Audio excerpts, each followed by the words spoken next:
Halo semuanya, apa kabarnya? Semoga teman-teman semua di dalam keadaan sehat. Pada video kali ini saya mau ajak teman-teman menyaksikan narasi dan pendapat netizen yang meminta coba cari presiden seperti Pak Jokowi yang bisa menerima semua hinaan, semua hujatan ya teman-teman, semua kebencian bisa dia terima dengan lapang dada.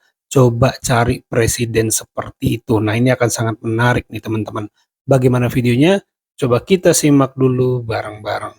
Bagaimana menurut sampean Bang Bajingan 31 mewakili dulur-dulur Papua yang mencintai beliau? Jokowi adalah presiden kita. Gitu ya lur ya. Jadi kurang luwe wes 10 tahun dia mimpin negara Indonesia.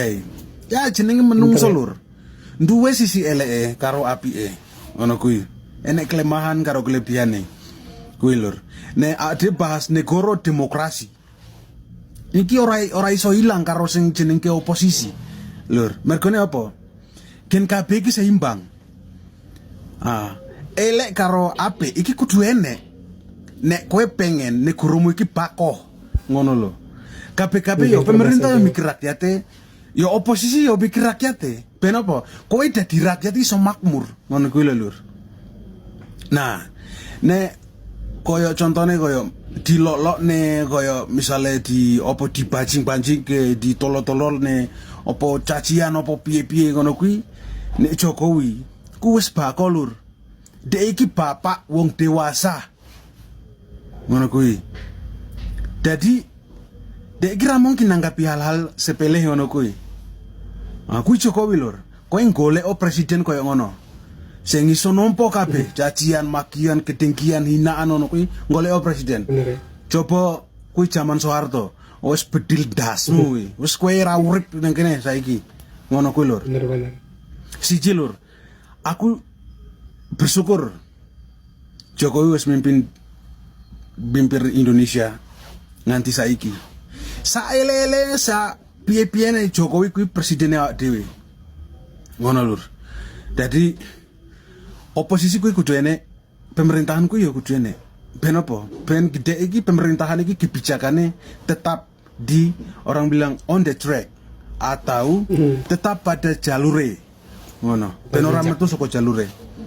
Ngono kuwi lur. Jadi nek tanggapanku aku mau ngomong matur nuwun Pak Jokowi wes sampun mimpin awak dhewe nganti saiki. Ya sangat bijaksana ya teman-teman pendapat abangnya. Walaupun mendukung Pak Jokowi, tetapi abang ini memilih pandangan yang moderat. Artinya oposisi itu perlu, pemerintah juga perlu. Oposisi mikiran rakyat, pemerintah mikiran rakyat. Tetapi keperluan oposisi agar kebijakan pemerintah tetap on the track. Jadi pandangan abang ini moderat ya teman-teman, sekalipun membela Pak Jokowi. Ya sangat mantap ya, saya suka, sangat keren. Kita lanjut videonya. Kebencian yang berlapis-lapis terhadap Jokowi, itulah yang ada di dalam hati dan pikiran dari para pembenci. Anda sudah tahu lah, VT saya yang 2 minggu lalu, saya bertanya kepada para pengguna TikTok, kira-kira siapa pembenci Jokowi yang paling jahat? Lalu pertanyaan yang nomor 1 itu muncul adalah Amin Rais, Mahfud MD, kemudian Refli Harun, Rocky Gerung, dan seterusnya. Ada sekitar 9-10 daftar. Padahal saya cuma minta 1. Dan nanti akan saya olah itu, dipresentasikan kemudian. Oke, saya hanya berpikir tentang orang-orang ini, kenapa ya kok kebencian itu nggak habis-habis ya? Saking nggak habis-habis, semakin tebal, sehingga nilai-nilai kebaikan sudah sulit untuk menembus nurani mereka. Jadi dengan demikian berarti di dalam diri mereka hanya ada kebencian, kemarahan, dan juga terutama dalam konteks politik, penasaran. Kenapa ya kok Jokowi seorang anak orang biasa, tinggal di bantaran sungai dari Solo, kok bisa jadi gubernur DKI Jakarta, kok bisa jadi presiden 2 periode lagi dan masih dicintai rakyat di akhir kepemimpinannya. Luar biasa. Dan para pembenci itu sangat minoritas dari jumlahnya. Jadi sebetulnya mereka nggak punya kekuatan yang mampu menggoncang kebaikan yang dipresentasikan oleh Jokowi dalam dirinya selama kepemimpinan yang kita lihat. Sebentar lagi Pak Jokowi akan menyerahkan tugas dan jabatan kepada Presiden terpilih Prabowo Subianto dan juga Wakil Presiden Gibran. Nah, kita berharap bahwa semuanya nanti akan berjalan dengan baik dan lancar. Dan ya saya coba mikirin juga, makin penasaran lagi ini orang.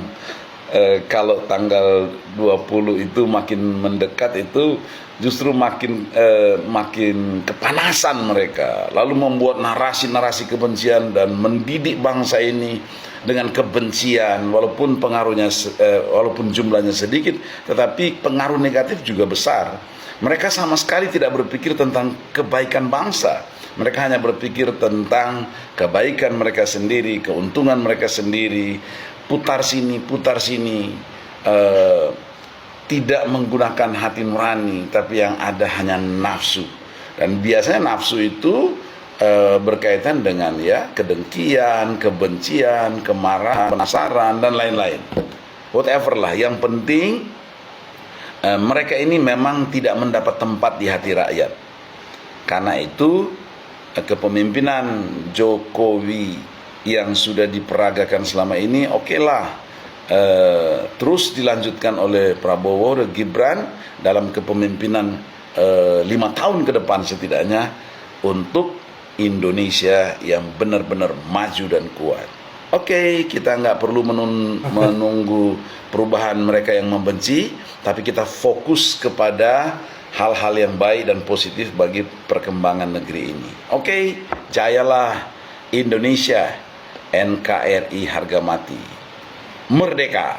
Banyak yang menghujat Jokowi setelah pensiun malah jadi jurekamnya pilkada. Padahal menurut saya sih itu sebenarnya Jokowi melakukan itu semua demi Prabowo. Lebih tepatnya demi pemerintahan Prabowo. Biar apa? Biar semua kepala daerah itu ya dimenangkan oleh orang-orangnya Prabowo. Biar apa? Biar tongkat pemerintahannya itu lebih efektif gitu loh. Tidak ada yang ngebangkang dan lain sebagainya. Pokoknya lebih efektif. Ini terinspirasi dari mana sih? Dari kemajuannya Cina. Cuma kan bedanya di Indonesia sudah menganut demokrasi yang tidak bisa seotoriter di Cina sana, begitu loh ya. Ibaratnya Jokowi itu gak apa-apa dihujat, gak apa-apa dihina, yang penting demi pemerintahannya Prabowo Gibran ini berjalan mulus ya. Ibaratnya seperti lilin lah, biarkan dirinya terbakar, yang penting bisa menyinari ya. Harapan kita dari dua tokoh besar ini, Indonesia bisa benar-benar maju, bisa benar-benar sejahtera. Amin. Ya, kalau Indonesia ini sudah menganut yang namanya otonomi daerah ya teman-teman, sehingga ada kebijakan provinsi, kebijakan kota, kebijakan kabupaten, dan kebijakan pemerintah pusat ya teman-teman, sehingga kekuasaan tidak lagi terpusat. Maka cara untuk berhubungan dengan pemerintah daerah sifatnya tentu koordinasi. Nah, tentu akan lebih mudah punya pemimpin daerah yang semangatnya sama dengan pemerintah pusat, agar program pemerintah pusat bisa berjalan dengan baik. Misalnya mau bikin tol, tetapi dapat kepala daerah yang melawan, nanti pembebasan lahan tidak dibantu di lapangan. Nah, ini kan saya mengerti semangatnya kenapa pemimpin seperti Pak Prabowo tentu ingin orang yang sepaham sama dia yang menang di daerah. Jadi sangat bisa dimaklumi ya teman-teman. Ya, itu saja video kali ini. Kita sudah dengarkan bagaimana tentang Pak Jokowi juga tadi bisa nerima semua hujatan, dan itu luar biasa ya teman-teman. Itu saja video kali ini. Terima kasih yang sudah menyimak sampai selesai. Sampai jumpa di video saya selanjutnya.